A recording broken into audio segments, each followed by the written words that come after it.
11টি মাস বিভিন্ন গুনার কাজে লিপ্ত থাকি, আর সামনে একটা মাস রমজান মাস। অন্তত যেন এই রমজান মাসে আপনার আর আমার এই 11 মাসের গুনাহ যেন আল্লাহর কাছ থেকে তওবা করে যেন মাফ করাইতে পারি। এই জন্য আল্লাহ তাআলা একটা রহমতের মাস রাখছেন রমজান মাস। আর এই রমজানের আগে আরেকটা মাস রাখছেন, যেটা আরবিতে বলা হয় শাবান মাস। রজব এবং শাবান এই 2 মাসে আল্লাহ রাসূল সাল্লাল্লাহু আলাইহি ওয়াসাল্লাম রমজানের প্রস্তুতি নিতেন। যে রমজান 30টা রোজা রাখতে হবে, 20 রাকাত তারাবি পড়তে হবে, একটা প্রস্তুতি। আমি মার্কেটে যাব, যদি আমার পকেটে টাকা না থাকে তাহলে আমি মার্কেটে গিয়ে কী কিনবো? যেরকম মার্কেটে যাওয়ার একটা প্রস্তুতি থাকে, বাড়ি থেকে কিছু টাকা পয়সা নিয়ে মার্কেটে যাই, তেমনি রমজানে আসার আগে রমজানের প্রস্তুতি নেওয়া। তো আল্লাহ রাসূল সাল্লাল্লাহু আলাইহি ওয়াসাল্লাম সাহাবা আজমাইনদেরকে যে রমজানের প্রস্তুতি কিভাবে নেবে সেটা বলে দিয়েছেন, যে শাবান এবং রমজান এই 2 মাসে রমজানের প্রস্তুতি তোমরা গ্রহণ করো। আর একটা দোয়া আছে যে তোমরা বেশি বেশি পড়ো, আল্লাহুম্মা বারিক লানা ফি রজব ওয়া শাবান ওয়া বাল্লিগনা রমাদান। যে দোয়াতে কি বোঝায়, যে হে আল্লাহ, আমাকে আপনি রমজান পর্যন্ত হায়াত দেন, রমজান পর্যন্ত আপনি আমাকে অন্তত বাঁচিয়ে রাখেন। এরকম বোঝা যায় এই অত্র মানে রমজান আসার পূর্বে, এই যে রমজান যে চলে আসছে, এর আগে আমাদের অনেক মানুষ ছিল আমাদের সাথে, ভাই বাদার, পিতা মাতা, আত্মীয় স্বজন। গত রমজানে তারা ছিল, এই যে রমজান চলে আসছে এই রমজানে তারা কিন্তু নাই। আপনি আমি এখান থেকে বাড়িতে যাইতে পারবো কিনা এটারও কোনো গ্যারেন্টি নাই, কারণ মৃত্যু কখন আসবে এটা কেউ বলতে পারে না একমাত্র আল্লাহ তাআলা ছাড়া। আর এই মৃত্যুর যে একটা প্রস্তুতি সর্ব অবস্থায় আল্লাহ রাসূল সাল্লাল্লাহু আলাইহি ওয়াসাল্লাম সাহাবা আজমাইনদেরকে বলছে যে তোমরা মৃত্যুর সামানা তৈরি করো, মৃত্যুর জন্য সর্ব অবস্থায় প্রস্তুতি নাও। যে এরকম বলা হয় আমরা একদিক দিয়ে সালাম ফিরাইব, অপর দিক ফিরাইতে পারবো কিনা এটারও কোনো গ্যারেন্টি নাই, এর আগেও আপনারা আমার দুনিয়া থেকে চলে যাইতে হবে।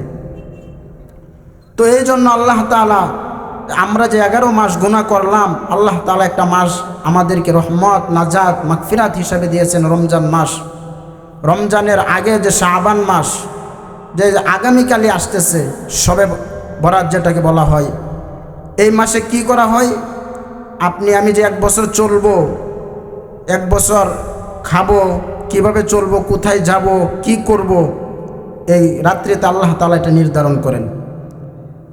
আপনার আর আমার এরকম কিছু অলৌকিক ঘটনা হয়ে যায়, আপনি আমি ধারণাও করতে পারি না, যে এক জায়গায় আমি গেলাম, আমার জন্য রিজিক আল্লাহ তাআলা খুলে দিয়েছেন। আপনি আমি কীভাবে, আরে আমার তো এখানে খাওয়ার কোনো প্রশ্নই ছিল না। আপনি আমি কিন্তু এটা জানি না আল্লাহ তাআলা রিজিকের ব্যবস্থা কোথায় রাখছেন। আল্লাহ তাআলা কোরআনে বলেন, ওয়ামা মিন দাব্বাতিন ফিল আরদি ইল্লা আলাল্লাহি রিজকুহা, যে আমি বান্দার রিজিকের ব্যবস্থা করছি আমি নিজে। কিন্তু আজকে আমরা রিজিকের জন্য এত তালাশ, নিজেকে এত পেরেশান করে ফেলি, কিন্তু দেখেন সাহাবা আজমাইনরা আল্লাহ তাআলার কাছে যেভাবে চাইছে আমরা সেভাবে চাইতে পারি না। ওই সময় যে আল্লাহ তাআলা ছিল এখনও সেই আল্লাহই আছেন, কিন্তু আমরা তাদের মতো ইমানই যে একটা দৌলত আজকে আমাদের ভিতর নাই। দুনিয়ার লোভ লালসা পেরেশানি আমাদেরকে এরকমভাবে আকৃষ্ট করে ফেলছে যে আজকে সেই আখিরাতের যে ভয়, সেই ভয় আজকে আপনারা আমার ভিতর কাজ করেন। আজকে আছে, কালকে থাকবো কিনা এটার কোনো গ্যারেন্টি নাই, কিন্তু আরও 20 বছরে আমি কি করব সেটার পরিকল্পনা নিয়ে আমার মাথার ভিতর কাজ করে। আমি ভাবি একটা যদি ব্যবসাতে 20 লাখ টাকা লাগাই, তাহলে আগামী 2 বছর পরে এখান থেকে 50 লাখ হবে। এই চিন্তা আপনারা আমার ভিতর চলে আসে, কিন্তু এখান থেকে যে আমি বাড়িতে গিয়ে থাকতে পারবো কিনা, এর আগে যদি আরজাইল আলাইহিস সালাতু ওয়াস সালাম আমার আর আপনার জান কবজের জন্য এসে কানে কানে বলে যে তোমার মৃত্যুর ডাক চলে আসছে, চলে যেতে হবে, এই মুহূর্তে আপনি আমি কি করব? এই জন্যই আল্লাহ রাসূল সাল্লাল্লাহু আলাইহি সাল্লাম সাহাবা আজমাইনদেরকে বলছেন, তোমরা সর্ব অবস্থায় মৃত্যুর জন্য প্রস্তুতি গ্রহণ করো, কারণ মৃত্যু কখন আসবে কেউ বলতে পারে না।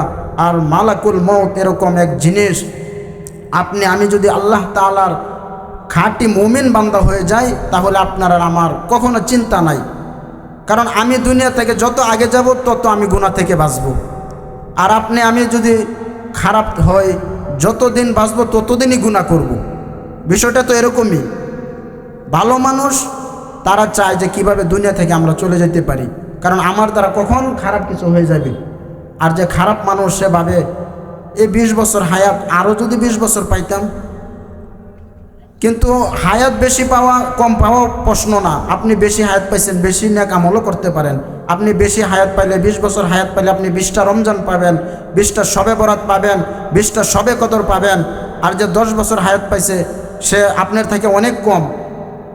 তাহলে আপনারা আমার হায়াতের উপর নির্ভর করবে না। আপনি আমি যদি ভালো কাজ করি, অল্প একটু আমলও যদি করি, আল্লাহ রাসূল সাল্লাল্লাহু আলাইহি ওয়াসাল্লাম বলছেন কেউ যদি 5টা টাকাও মসজিদে দান করে, সেটা যদি ইখলাসের সহিত হয়, আল্লাহ তাআলা হইতে পারে তার 5 টাকার বিনিময়ে ওই দিন আল্লাহ তাআলা জান্নাত দান করবেন। কারণ এটা ইখলাসের সহিত হতে হবে। আপনি আমি আজকে দান খয়রাত করে 20 লাখ 30 লাখ 10 লাখ যে মানুষদেরকে দেখায় যে আমি মসজিদে দিতেছি, আমি একটা ফান্ডে দিতেছি। হায়রে, আল্লাহ রাসূল তো সাল্লাল্লাহু আলাইহি ওয়াসাল্লাম বলছেন যে তুমি দান করো গোপনে, তুমি ডান হাতে দান করবা, তোমার বাম হাত পর্যন্ত টের পাবে না। কিন্তু আজকে আপনি আমি ভাবি যে 10 লাখ টাকা দিতেছি, এটা যদি মানুষ না জানে তাহলে কি আমার মান সম্মান থাকবে? আমি যে এলাকার একটা নেতা, এটা কি মানুষকে বুঝাইতে হবে না? তো আমি আপনি যে দান করলাম, এই 20 লাখ টাকা এখানে না দিয়ে আমি আপনি খাইতাম, তারপরেও ভালো ছিল। 20 লাখ টাকা খাইলে আপনারা আমার শরীরের একটা তারতজা একটা শক্তির ভাব চলে আসতো। আপনি দান করছেন, আপনার দানের ভিতর ভেজাল। ইখলাসের সহিত হয়ে যে 5 টাকাও দান করে এই 20 লাখ টাকা দান করার যে সওয়াব তো হবেই না। ওই 5 টাকা দান করার বিনিময়ে হইতে পারে আল্লাহ তাআলা জান্নাত দিয়ে দিবেন। আর এই জন্যই সামনে রমজান আসতেছে, রমজানের প্রস্তুতি আমরা গ্রহণ করব। আর কালকে শবে বরাত বলা হয় যে রাত্রি নিসফে শাবান, শাবান মাসের 15তম, যে শাবান মাসের অর্ধেক, এটাকে বলা হয় আরবিতে নিসফে শাবান। শাবান মাসে শবে বরাত। এই জন্য আপনারা আমার ভাগ্য, আল্লাহ রাসূল সাল্লাল্লাহু আলাইহি ওয়াসাল্লাম সাহাবে আজমাইনদেরকে বলছেন যে শাবান মাসের 15 তারিখে আপনারা আমার ভাগ্য নির্ধারণ করা হয়। আমি যদি আল্লাহর কাছে চায়া আমার আপনার জীবনের গুনাহ মাফ করাইতে পারি, তাহলে আমি সৌভাগ্যবান ব্যক্তি। দেখেন, সাধারণভাবে চিন্তা করেন, শুক্রবারে মসজিদে যেরকম মুসল্লি হয়, আর এখন যে ওয়াক্তে নামাজ, এই এশারের নামাজে কয় কাতার মানুষ হয়েছে। আর শুক্রবারে এরকম বোঝা যায় যে মসজিদ বারিন্দা এরকম সামনে পর্যন্ত মানুষ হয়ে যায়। আপনি আমি ভাবতেছি যে শুক্রবারে নামাজ পড়লেই হবে, কিন্তু এটা তো কখনো ভাবি না যে শুক্রবারে খাবো, শনিবারে আর খাইব না। এটা ভাবি কখনো? যেরকম খাবার নিজের জন্য প্রয়োজন, তেমন জান্নাতে যাওয়ার জন্য আমলটাও প্রয়োজন। আমল যতটুক করব ততটুক বিনিময় আল্লাহ আপনাকে দিবেন। এই জন্য রমজানের প্রস্তুতি নেওয়া শাবান মাস থেকে আল্লাহ রাসূল সাল্লাল্লাহু আলাইহি ওয়াসাল্লাম সাহাবে আজমাইনদেরকে বলছেন। আর কালকে আমরা বিশেষভাবে আল্লাহর কাছে তওবা করব যে হে আল্লাহ, জীবনে যত গুনাহ করছি এ রাত্রে ওসিলা করে আপনি আমাদেরকে মাফ করে দেন। আর আল্লাহ তাআলা নিজে বলছেন যে আমি এই প্রথম আসমান, যেটা আমরা যে চোখে দেখতে পারি, 7টা আসমান আছে, একের পর এক 7টা আসমান আছে। তো আমরা প্রথম যে আসমানটা চোখে দেখে, এই আসমানে আল্লাহ তাআলা নিজে এসে আমাদেরকে ডাকে, কে অভাবে আছো আমার কাছে চাও, আমি তার অভাব দূর করে দিব। কে ঋণগ্রস্ত আছো আমার কাছে চাও, আমি তার ঋণ পরিশোধ করে দিব।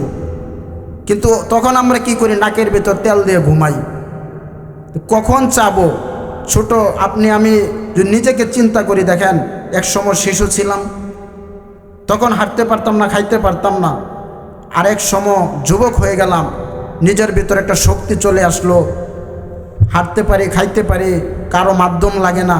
আরেকটা এমন সময় আসে, সেই শিশুকালের যে অবস্থানটা বৃদ্ধকালে চলে আসে। আমাকে আপনাকে 2 জন ধরে নিতে হয়, 3 জনে খাবার খাওয়া দিতে হয়। মানে শিশু যে অবস্থাটা ছিল, বৃদ্ধ বয়সে আল্লাহ তাআলা এটাই বোঝা যে তোমার যৌবনকাল ফুরায় যাইতেছে। একসময় তোমার দাড়ি ছিল কালো, এখন হয়ে গেছে সাদা। এটাই বোঝা যায় যে আপনারা আমার মৃত্যুর ডাক চলে আসতেছে, বেশি দিন বাঁচতে পারবো না। কখন আপনারা আমার মৃত্যুর ডাক চলে আসবে? এজন্য মৃত্যু এরকম একটা জিনিস যে মালাকুল মাউত, যে আজরাইল আলাইহিস সালাতু ওয়াস সালাম, কারো সাথে সে ভালো ব্যবহার করবে, কারো সাথে এরকম ব্যবহার করবে। দেখবেন মানুষ যখন দুনিয়া থেকে চলে যায়, কারো চোখ উল্টে যায়, এরকম মৃত্যু এরকম এক ভয়াবহ জিনিস, ওই আজরাইল আলাইহিস সালামের চেহারা দেখে অন্তত পায়খানা পর্যন্ত করে দেয়। এটা আপনি আমি দেখব না। আর একজন মানুষ দুনিয়া থেকে চলে যাবে, সে এটা আগেই বুঝতে পারে। তখন তার খাবার দাবার কমে যায়, সে একদিকে তাকিয়ে থাকে যে আগে যেরকম চলতো এরকম তার ভিতর কাজ করে না। তখন সে বুঝতে পারে যে না, আমি আর বাঁচবো না, মনে হয় আমার ডাক চলে আসছে। দেখবেন একজন মানুষ দুনিয়া থেকে চলে যাওয়ার আগে খাবার কমিয়ে দিবে, বিভিন্ন জায়গায় হাঁটাচলা করতো সেইগুলো কমিয়ে দিবে, শুধু শুয়েই থাকে। আর ওই সময় সে বুঝতে পারে যে আমার আর দুনিয়া থাকার জায়গা না, এই দুনিয়া থেকে চলে যাইতেই হবে। কারণ দেখেন, আপনার দাদা চলে গেছে, আপনার নানা চলে গেছে, আপনার বাবা চলে গেছে, এটাই তো নিয়ম। যেরকম বাবা দুনিয়া, আবার যাওয়ার কোনো সিরিয়াল নাই, আসার কিন্তু একটা সিরিয়াল আছে। যে বাবা আগে দুনিয়াতে আসে, মা আসে, তারপর না আমরা আসি দুনিয়ায়। পিতা মাতা আমাদের না থাকলে কি আমরা দুনিয়াতে আসতে পারতাম? পিতা মাতা থাকা সত্ত্বে আমরা দুনিয়াতে আসি, বড় ভাই এরপর ছোট ভাই এভাবে আসে। কিন্তু এরকমও হয় বাবা মাতা, বড় ভাই বড় বোন, ওদের আগে ছোট ভাই চলে যায়, হয় না এরকম? যাওয়ার কোনো সিরিয়াল নাই, কিন্তু আসার একটা সিরিয়াল আছে। এজন্য কখন যেন আপনারা আমার মৃত্যুর ডাক চলে আসবে, এজন্য সর্ব অবস্থায় মৃত্যুকে স্মরণ করা। মৃত্যুকে যদি আমরা সর্ব অবস্থায় স্মরণ করি, তাহলে আপনারা আমার দ্বারা কখনো গুনার কাজ হবে না। কারণ আপনার ভিতর আমার নলেজ একটা কাজ করবে যে আমি গুনাহ করতেছি, আল্লাহ তো আমাকে দেখতেছেন। আপনি আমি যতই ভাবি না কেন, একটা ঘরের ভিতর যদি আপনি ভাবেন যে আমি জ্বালানা দরজা জ্বালানা সব লাগায় রাখলাম, এখন আমি গুনাহ করব, কে দেখবে? দুনিয়ার কেউ না দেখুক, একমাত্র এক মালিক আপনার আমার আল্লাহ তাআলা, তিনি দেখতেছেন। সমুদ্রের নিচে যে মাছ, আল্লাহ তাআলা তাদের রিজিকও পৌঁছাইতেছেন। সে আল্লাহ তাআলা, এরকম বলা হয় পশু পাখি আশরাফুল মাখলুকাত সবাই যখন আল্লাহকে ডাকে, সকলের ডাকের আওয়াজ আল্লাহ তাআলা নিজে একভাবেই শুনে ফেলেন। কিন্তু আজকে আপনি আমি, একজন মানুষ যদি এখান থেকে বড় জোর 10 হাত ওইদিকে যা, তারা ডাকলে সে শুনবে না। সেই মালিক আপনাকে আমাকে দুনিয়াতে পাঠাইছেন, সে মালিক জানে যে বান্দার কখন কি প্রয়োজন। আর আপনি আমি গুনাহ করে এরকমভাবে নিজেকে ভাবি যে কেউ দেখতেছে না। আপনার আর আমার তো এটা চিন্তা করা দরকার যে মালিক আপনাকে আমাকে এত নিয়ামতের মাধ্যমে ডুবায় রাখিয়া, যে আল্লাহ তাআলা আপনাকে আমাকে যে সময় যেটা প্রয়োজন আল্লাহ তাআলা এটা দিতেছেন। আপনি আমি এটা চিন্তা করি না। এরকম বলা হয়, তুমি রাত্রে ঘুমানোর সময় তোমার মাথাটা বালিশের সাথে লাগাই একবার চিন্তা করো যে তুমি এখন কি করতেছ। আরেক সময় শিশুকালে কীরকম ছিলে, যুবক তুমি কীরকম হয়ে গেলে, আবার তোমার শেষ যে মৃত্যুর ডাক চলে আসবে। এজন্য বলা হয় নিজেকে নিজেই চিন্তা করুন। আমার কবরে আমার ছোট ভাই যাবে না, আমার কবরে আমার বাবা যাবে না, আমার কবরে আমার মা যাবে না, আমার কবরে আমারই যেতে হবে। যদি নিজেকে নিজে চিন্তা করি, তাহলে আমার ভাই লাগবে না, আমার বাবাও লাগবে না। আর ওই দিন এরকম এক অবস্থা হবে হাশরের মাঠে, আল্লাহ তাআলা এরকম নিজেকে নিজে এরকম কঠোরতা করে ফেলবেন। আর আল্লাহ তাআলা তো আমাদের সকলের হিসাব নেবেন। দুনিয়াতে যেভাবে চলতেছি না কেন, কিন্তু এক জায়গায় না এক জায়গায় হাশরের মাঠে সকলে একত্রিত হবে, এবং সে তার যৌবনকাল কিভাবে ব্যয় করছে, সে হালাল হারাম থেকে কিভাবে চলছে, তার বান্দার হক কতটুকু নষ্ট করছে না কি করছে, সে কিভাবে চলা, আল্লাহ তাআলা যেভাবে আদেশ করছেন এভাবে চলছে, সব কিছুর হিসাব আল্লাহ তাআলা হাশরের মাঠে নেবেন। আর এরকম বলা হবে হাশরের মাঠে পিতা তার ছেলেকে চিনবে না, ছেলে তার পিতাকে চিনবে না, মা তার ছেলেকে চিনবে না, ছেলে তার মাকে চিনবে না। এরকম ভয়াবহ অবস্থা যদি এরকম হয় আমাদের, তাহলে কি অবস্থা হবে? এই জন্য আপনি আমি যদি দুনিয়া থেকে আখিরাত কামায় যেতে পারি, সেদিন কারো চিন্তা কে আমাকে জান্নাতে নিয়ে যাবে সেটা তালাশ করতে হবে না। সেদিন আপনি আমি আনন্দে থাকব, যে আমল নামা ডান হাতে পাবে সে জান্নাতে যাওয়ার জন্য সে লাফাইতে থাকবে, আর যার আমল নামা বাম হাতে চলে যাবে সে এরকম চেহারা কুৎসিত কালো হয়ে যাবে। দেখেন ওই সময় আপনি আমি যেটাই ভাবি না কেন, যদি ভাবি দুনিয়াতে মানুষ অনেক বুঝাইছে, আর আপনি আমি যদি আল্লাহর কাছে চাই যে হে আল্লাহ আরেকবার আপনি আমাকে সুযোগ দেন, এখন দুনিয়াতে গিয়ে শুধু আপনার ইবাদত করব, ওই সময় আর এটা বললেও কোনো কাজে আসবে না। কারণ আল্লাহ তাআলা তো আপনাকে আমাকে পাগল করে দুনিয়াতে পাঠায়নি, আক্কল জ্ঞান বুদ্ধি দিয়ে দুনিয়াতে পাঠাইছে। কোনটা ভালো খাবার কোনটা নষ্ট খাবার এটা আপনি যাচাই করতে পারেন, কিন্তু পরকালে যে যেতে হবে দুনিয়া থেকে এটা আপনি চিন্তা করতে পারেন না। পরকালে যেতেই হবে, এটা কোনো এরকম না যে না আমি যেতে পারবো না। আপনি মরেন না, দেখেন আপনি 10 তলা বিল্ডিং করেন 15 তলা বিল্ডিং করেন, আপনি দেখেন মৃত্যুবরণ করে দেখেন আপনাকে 10 তলায় রাখে কিনা। আপনার ছেলে সন্তানরাই বলবে যে তাড়াতাড়ি না তার মাটির নিচে দাফন করো। এই 10 তলা 15 তলা বিল্ডিং করে কোনো লাভ আছে? এই মাটি দিয়ে আল্লাহ তাআলা আপনাকে আমাকে বানাইছে, সে মাটির সাথেই কি আবার মিশে যেতে হবে। এজন্য নিজেকে প্রতিষ্ঠিত করুন। সামনে রমজান আসতেছে, মাহে রমজান। আল্লাহ তাআলা রমজানে কোরআন নাজিল করছেন, শাহরু রমাদান আল্লাযী উনজিলা ফীহিল কুরআন হুদাল লিন-নাস ওয়া বাইয়িনাতিম মিনাল হুদা ওয়াল ফুরকান। যে মুত্তাকিদের হেদায়েতের জন্য আল্লাহ তাআলা কোরআন নাজিল করছেন। এজন্য রমজানে বেশি বেশি তওবা ইস্তিগফার কোরআন তেলাওয়াত করা। অন্য মাসে যে কাজ করতাম এখন রমজান মাসে অন্তত আমার পরকালের জন্য কিছু করা। এজন্য আমরা সকলে রমজানের প্রস্তুতি গ্রহণ করব।